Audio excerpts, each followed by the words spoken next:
November 2003. I moved to Taji and I am assigned a tent. From looking at my father's war photos, the style and the technology of the tents hasn't changed much, except that I have air conditioning. I set up my cot, which will be home for the next several weeks. It's getting very cold at night, so I unpack the winter sleeping bag and pull up a radiator. The next order of business is to clean up. With toothbrush in hand, I go looking for the showers and pass a standard issue latrine, which is being cleaned and disinfected the old-fashioned way with gasoline. I find the showers, expecting a barrel and a bucket of cold water, and relieve when they are modern and have hot running water. I wash up and feel like a new man. I'm ready for what lies ahead. This is a surprise. It's a young American woman. Come to find out, she's a level 1 unexploded ordnance technician, and she's responsible for collating and transmitting daily demolition reports. I suit up by putting on my flak jacket and gear up to go downrange. I get into our truck and we pass a ghost fleet, a collection of decommissioned and destroyed Russian-made T-55 Iraqi tanks. It's eerie being this close and personal to a Russian T-72, the main battle tank of the Warsaw Pact. My father's self-propelled artillery is a pea shooter by comparison. I see a flash in the distance, turn my head, hear an explosion, and see a mushroom cloud billowing into the sky. The Suxo says they are demilling propellant. We reach the perimeter of the heavy ordnance storage area, and I'm thinking to myself, how in the hell did that truck get up there? The Suxo said it was lifted up there by some grunts with a sense of humor. The Suxo warns me this area is hot, and the observation posts are active because of the constant incursions and firefights with insurgents from nearby Sadr city. My father had warned me that insurgents hide during the day and strike at night when most soldiers are asleep. I meet with the site manager, explain my mission and objectives, and demonstrate the new electronic process. He's impressed and eager to deploy it in the field. By the way, the cutout on his desk is of a Russian rocket-propelled grenade, aka a shape charge. It's deadly as hell against anything. While the manager is busy giving instructions to people over the phone, I look around the room and view more cutouts. The manager wants to show me an inventory of what they are destroying, so we hop into a truck and drive downrange.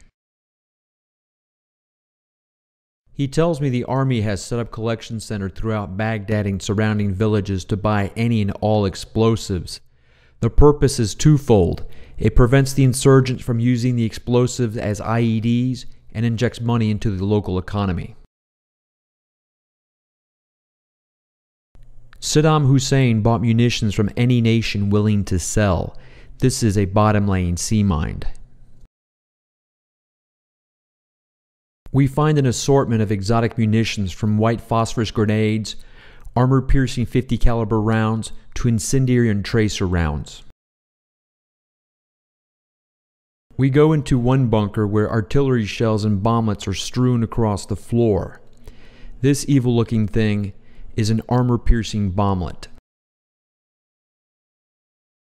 In a bullet-riddled corner of the bunker is a waist-high sandbag enclosure. I'm told this is where they store the blasting caps and detonation cord, which is made of the most powerful high-explosive pentrite and is more shock-sensitive than TNT. By removing the handling hook or fuse on a projectile, you have direct access to the high explosive in the shell. and by placing a blasting cap into the high explosive connected to a cell phone will turn it into a command-detonated IED. Propellant, or gunpowder, was high on the list of demolition, as it was used to make all sorts of IEDs. Propellant is found in casing and in shells used by tanks and cannons, and can be either the powder variety stored in gun cotton bags, or the stick variety which sweats nitroglycerin and causes vasodilation, tachycardia, dizziness, and headaches when handled without gloves. Shells and casings are armed with percussion fuses, which are screwed into the base, and will ignite the propellant and shoot a 155mm high explosive projectile out the bore of a gun and up to 12 miles downrange. To make sure that the munitions are not used against our boys, they are inventoried, classified, cataloged, and logged into a computer database by a barcode reading handheld unit and then destroyed. The demil data is then uploaded via satellite to the U.S. for analysis and reporting. Some of the more interesting finds at Taji were the man-portable ground-to-air infrared-seeking missiles, which would have been used to down C-130s landing at Baghdad International Airport, or worse, Air Force One. I was told this is a 9mm silencer and flash suppressor.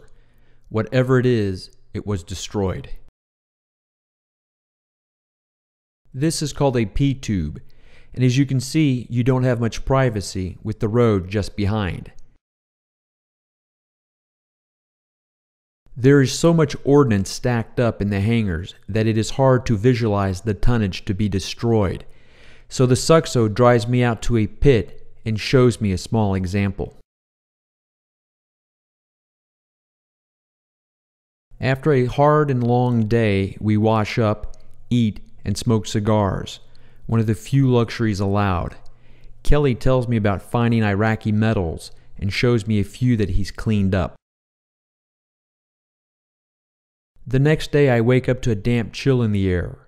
A cold front has come through, causing it to rain. I head out into the fog and trudge across the mud, coming across a pack of puppies.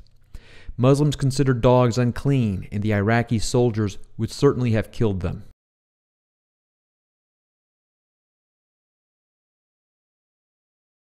I continue my trudge to the chow hall before it closes at 8 a.m. and get a stark reminder that people are dying. I trudge back to my housing, somber and melancholy. I am in no mood to face this obstacle. I assess the situation and jump, intending to land on terra firma, but instead sink down to my knees, muddy water flowing into my boots. I have no choice but to go to work like this, and have to wait till evening to clean up and dry my boots.